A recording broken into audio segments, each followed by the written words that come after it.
শহরে থেকেও যদি ছোট ছোট স্বপ্নগুলো শখগুলো পূরণ করতে পারি তাহলে আর কি লাগে বলুন তো। হ্যালো এভরিওয়ান, আসসালামু আলাইকুম। কেমন আছেন? আশা করি অনেক অনেক অনেক ভালো আছে। তো যাই হোক, এই দেখেন ছোট ছোট শখগুলো পূরণ করি আলহামদুলিল্লাহ। আমি ভাড়া বাসা থাকেও যদি ছোট ছোট শখগুলো পূরণ করতে পারি আর কি লাগে। দেখেন তো আমার কাছে কত সুন্দর সিম হয়ে রয়েছে মাশাল্লাহ।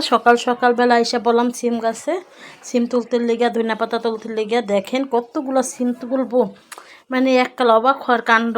ছোট্ট গাছে এত সিম ধরে রাখছে, আমি তুললাম মনে সারতে পারতেছি না। অনেক সিম হয়েছে, অনেক সিম। তো আজকে বেশি তুলি নাই, মোটামুটি অর্ধেক তুলে নিলাম, আরেকদিন আবার তুলে নিব। আর যেহেতু সিমগুলো বেশি বাতি হয়নি এখনও, মোটামুটি বাতি হচ্ছে। দেখেন কত সিম হয়ে রয়েছে। আমি একবার বাতি দেখা হলো তুলতেছিলাম সিমগুলো, মাশাল্লাহ এত ভালো লাগতেছিল। কি বলবো, বুঝতে পারতাছি না, এত ভালো লাগতেছিল সিমগুলো তুললা।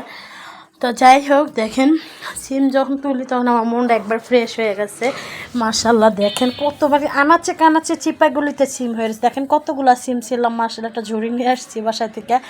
আর এদিকে হলে দেখেন ভেন্ডি হয়ে রয়েছে। আর দেখেন আমার সিমগুলো এত ফ্রেশ। দেখেন কালারগুলো কি একদম চকচকা ঝকঝক কালারগুলো। তাই তো বললাম শহরে থেকে দেখেন আবার ধনিয়া পাতাও তুলবো।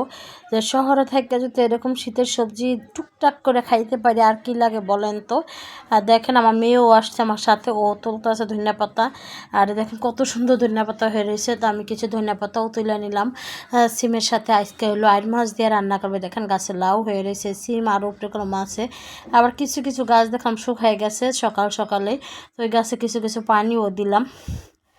যাই হোক, এরকম ছোট ছোট শখগুলো এরকম অনেক সময় আনন্দময় হয়ে থাকে। আর দেখেন সিমগুলো কত ফ্রেশ। বাসায় বড়বড়ি ছিল, কফি ছিল, নতুন আলু ছিল।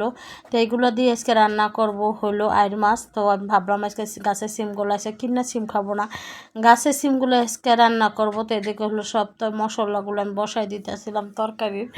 তো এদিকে হলুদ গুঁড়া, মরিচ গুঁড়া, ধনিয়া পাখি, জিরার পাখি সব কিছু একসাথে নিয়ে নিতেছিলাম। নিয়ে নেওয়ার পর সুন্দর করে ভালো করে কষাই কষাই নেওয়ার পর দেখেন কি একটা কালার আসছে। আর হলো আমার গাছের সিম আর ধনিয়া পাতা যদি তরকারি রান্না করতে পারি। এই চুলা হয়েছে লাউ ভাজি করতে বসাই দিলাম।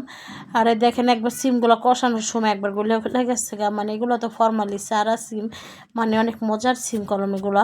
আর দেখেন আমার তরকারি রান্না হয়ে গেল, বাজি হয়ে গেল। আর এদিকে হলো ছেলেকে মাদ্রাসা দিতে যাই হলো কিছু ফল নিয়ে আসছিলাম বাচ্চাদের জন্য। আপেল আনলাম, মালটা আনলাম, আনার আনলাম, সব কিছু নিয়ে আসলাম।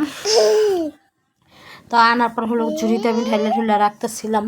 রাখার পর হলো করতেছিলাম ড্রাগন আর সবেদাও আনছি। তো এক ঝুড়ির ভিতরে রাখতে দিয়ে অনেকগুলো হয়ে গেছে গা। তো ভাবলাম একটু পরে আবার চেঞ্জ করে রাখলাম, শুধু আমি এখানে আপাতত একটু রাইখা দিই। তো রাইখা দেওয়ার পর হলো কিছু ফল হলো রাইখা দিয়েছিলাম কাটার জন্য, আজকে খাওয়ার জন্য। তো ফলগুলো আবার কাইটে নিলাম। ভিডিওটা কেমন হয়েছে সবাই একটু কমেন্টে জানাবেন। সবাই ভালো থাকবেন, সুস্থ থাকবেন। আল্লাহ হাফিজ, আসসালামু আলাইকুম।